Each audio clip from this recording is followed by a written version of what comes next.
అందరికీ నమస్కారం. ఈరోజు ఒక ముఖ్యమైన విషయం మీతో చర్చించడానికి మీ ముందుకి రావటం జరిగింది. నేను మొన్న ఒక పోస్ట్ పెట్టాను. రఘురామకృష్ణరాజు అనేటువంటి ఆయన పైన నేను ఒక పోస్ట్ పెట్టడం జరిగింది. దానిలో ఆయన 420, ఆయన కుటుంబ సభ్యులు కూడా 420 అని నేను అనటం జరిగింది. చాలామందికి అర్థం కాల నేను అలా ఎందుకు అన్నాను అని. అంటే అదేదో వ్యక్తిగతమైన కోపంతో అన్నానేమో అని చాలామంది ఒక భ్రమలో ఉన్నారు. అది కరెక్ట్ కాదు.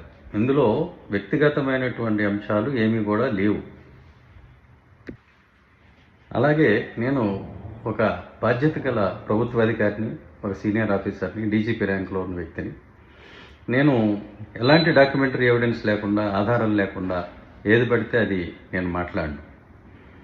నా దగ్గర పూర్తిగా సాక్ష్యాధారాలు ఉంటాయి కాబట్టి వాటిని ఉటంకిస్తూ నేను ఆ మాటలు మాట్లాడటం జరిగింది. సో చాలామందికి ఈ విషయం తెలియదు కాబట్టి అరే ఆయన ఏదో కోపంలో అన్నాడు అని అనుకుంటున్నారు. అది కరెక్ట్ కాదు. నేను రాష్ట్ర ప్రయోజనాల దృష్ట్యానే నేను మాట్లాడాను. ఎఫ్ఐఆర్ సిబిఐ పెట్టినటువంటి ఎఫ్ఐఆర్ కాపీ నేను ఈరోజు ఫేస్బుక్లో, ట్విట్టర్లో కూడా నేను పోస్ట్ చేయడం జరిగింది. 20 పేజీల డాక్యుమెంటు మీరు మొత్తం చూడొచ్చు. అందులో దానిలో ఐపీసీ 420 సెక్షన్ ఉంది, అంటే చీటింగ్, క్రిమినల్ కాన్స్పిరసీ ఉంది, కుట్ర ఉంది, 120B కాన్స్పిరసీ, ఇవన్నీ కూడా ఉన్నాయి.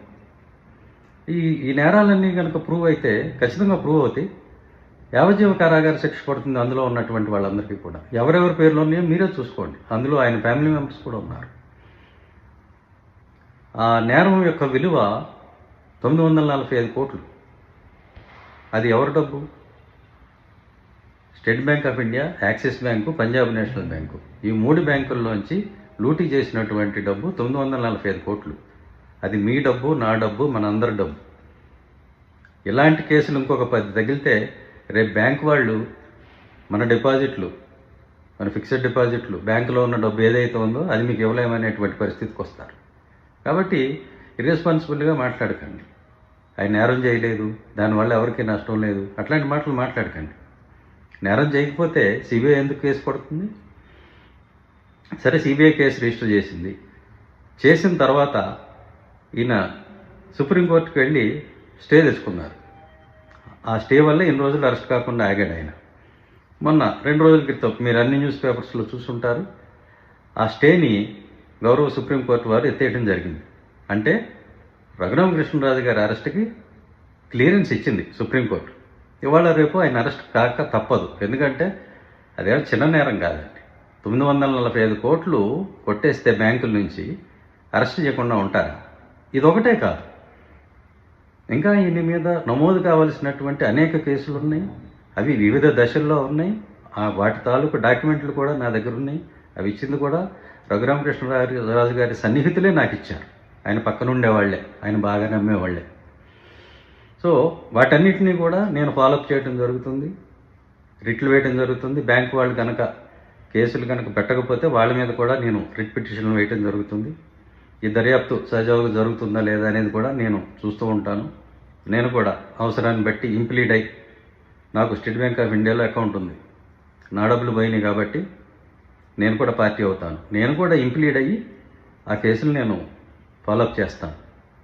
సో ఇక్కడ విషయం ఏంటంటే, క్లుప్తంగా ఈయన వ్యక్తిగత హోదాలో రఘురామకృష్ణరాజు అనేటువంటి వ్యక్తి ఐపీసీ 420 సెక్షన్ కింద అరెస్ట్ అయితే అది వ్యక్తిగా ఆయనకు సంబంధించిన విషయం అవుతుంది.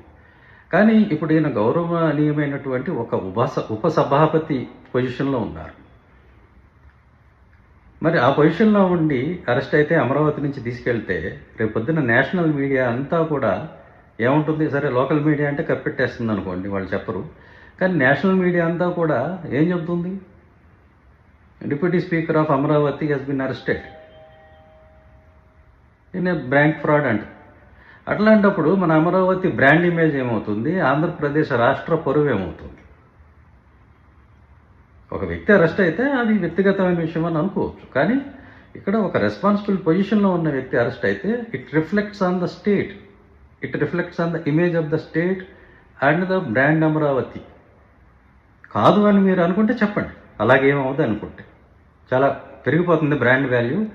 ఇలాంటి గౌరవనీయమైనటువంటి పొజిషన్స్లో ఉన్న వాళ్ళు ఇంకా 10 మంది అరెస్ట్ అయితే ఇంకా బ్రాండ్ వాల్యూ పెరుగుతుందని మీరు అనుకుంటే చెప్పండి. కాబట్టి నేను చెప్పేది ఏంటంటే, ఇది మన రాష్ట్ర పరువుని కాపాడుకోవాలి, బ్రాండ్ అమరావతిని కాపాడుకోవాలి. కాబట్టి ఇన్ని ముందు తక్షణం ఉపసభాపతి పొజిషన్ నుండి తక్షణం తొలగించండి, ఎమ్మెల్యే నుంచి కూడా తొలగించండి. ఆ తర్వాత చట్టం తన పని తాను చేసుకుపోతుంది. అది వ్యక్తిగా ఆయన మీద రిఫ్లెక్ట్ అవుతుంది తప్ప రాష్ట్రం మీద రిఫ్లెక్ట్ కాదు.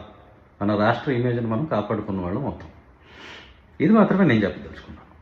నేను చెప్పిన దాంట్లో ఏం తప్పులేదు. నేనేమి వేరే ఏం మాట్లాడట్లా, వ్యక్తిగతంగా నేనేం మాట్లాడట్లా. నేను రాష్ట్ర ఇమేజ్ కోసం నేను మాట్లాడుతున్నాను. గౌరవనీయులైన ముఖ్యమంత్రి గారు, ఉప ముఖ్యమంత్రి గారు, dynamic leader, young leader Nara Lokesh గారు, వీళ్ళంతా కష్టపడుతున్నారు, మనం చూస్తున్నాం. దేశ విదేశాలకు వెళ్తున్నారు, పెట్టుబడిదారుల్ని రమ్మంటున్నారు, సమ్మిట్స్ పెడుతున్నారు, పెట్టుబడులు వస్తున్నాయి, చూస్తున్నాం. మరి వాళ్ళందరూ కూడా చూస్తూ ఉంటారు కదా రాష్ట్రంలో ఏం జరుగుతుందనేది. మరి రాష్ట్రంలో ఇంత పెద్ద ఆర్థిక నేరగాడు ఒక కీలకమైన స్థానంలో ఉపసభాపతిగా ఉన్నాడు, సిబిఐని అరెస్ట్ చేసింది అని అంటే వాళ్ళకి ఎలాంటి ఇంప్రెషన్ వస్తుంది? దయచేసి ఆలోచించండి. ఇందులో నాకు వ్యక్తిగతమైన కోపం ఏమీ లేదు, ఒక రాష్ట్ర పౌరుడిగా మాట్లాడుతున్నా. సో